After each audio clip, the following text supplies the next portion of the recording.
Bonjour, Stéphanie Bérard, professeure en management de projet à Grenoble École de Management et co-organisatrice du Forum national PMI 2015 à Grenoble. Nous allons vous présenter quelques conseils, quelques points clés que nos intervenants ont choisi de partager avec vous pour réinventer et innover dans votre façon de manager les projets. Olivier Dubigeon, bonjour. Vous nous avez présenté ce matin le management responsable de projet. Qu'est-ce que ça veut dire pour vous ? Alors, le responsable, c'est un terme qu'il faut redéfinir. C'est responsable, c'est rendre compte de ce que je fais et des impacts que ça a sur, en l'occurrence ici, les enjeux de société.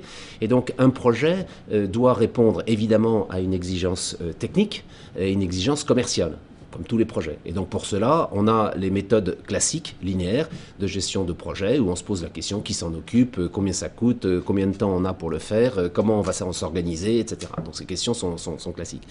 Une question supplémentaire se pose, c'est à quoi va servir ce projet? Est-ce que ce projet va servir à quelque chose du point de vue de la société, et pas simplement du point de vue de l'entreprise. Et donc, cette question que je vais appeler d'utilité sociétale, est-ce que le projet que je vais piloter va, en plus de son utilité technique et commerciale, apporter une utilité sociétale? Est-ce qu'elle va donc enrichir ou dégrader les enjeux humains, les enjeux territoriaux, les enjeux environnementaux, des enjeux de gouvernance, de mode de prise de décision, etc. Et donc pour répondre à cette question d'utilité sociétale, j'ai mis au point un petit trou, un outil que j'appelle le management responsable de projet, qui est l'équivalent en gros de ce qu'on connaît dans les approches de qualité. On a une roue de progrès qu'on appelle PDCA, Plan, Do, Check, Act. Et ben c'est un peu l'analogue de la roue de Deming, la roue en 4 étapes PDCA, que j'ai mis en 6 étapes, qui consiste à se poser la question, quelle est la question sociétale à résoudre? En quoi le projet que je développe doit-il apporter une réponse sociétale? Alors ça peut être un projet hard, par exemple je construis un pont, ou je construis une route, ou je construis un immeuble, mais ça peut aussi être un projet soft au sens immatériel, par exemple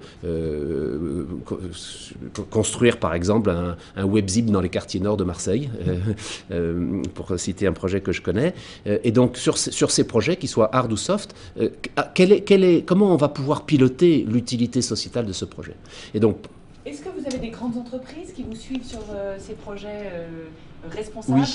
Oui, absolument, absolument. Et alors, d'une manière générale, ce que je suis en train de dire s'applique à l'ensemble d'une organisation, mais si on l'applique, ce qui est le sujet d'aujourd'hui, sur un projet, un management de projet, j'ai effectivement eu plusieurs entreprises qui m'ont confié le soin d'accompagner des porteurs de projets pour les aider à intégrer cette question d'utilité sociétale dans le management de projet traditionnel. Et donc, ça a été dans des entreprises technologiques, ça a été dans des entreprises de services. Et à chaque fois que j'ai pu accompagner ces porteurs de projets, j'ai eu toujours la même réflexion qui était de dire mais c'est extraordinaire, ça me permet de me poser des questions que je ne m'étais jamais posées. Et donc du coup, ces questions nouvelles arrivant, forcément, il y a des solutions nouvelles qui sont apportées. Et donc ces projets sont du coup infléchis, enrichis par la question de l'utilité sociétale. Et le projet qui sort n'est en général plus le même que le projet qui serait sorti d'une logique simple de management de projet. Par exemple, ça peut être l'ouverture d'une nouvelle agence d'une entreprise qui s'implante sur un territoire et qui, en se posant de la question, évidemment, est-ce que cette agence, elle est utile commercialement ? Est-ce que techniquement, elle va tenir la route? Elle répond aux réglementations, etc.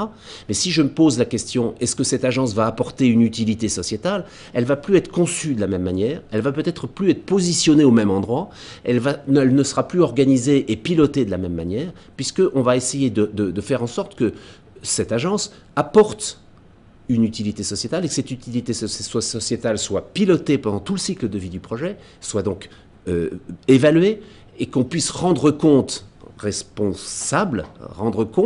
de l'utilité sociétale générée par ce projet.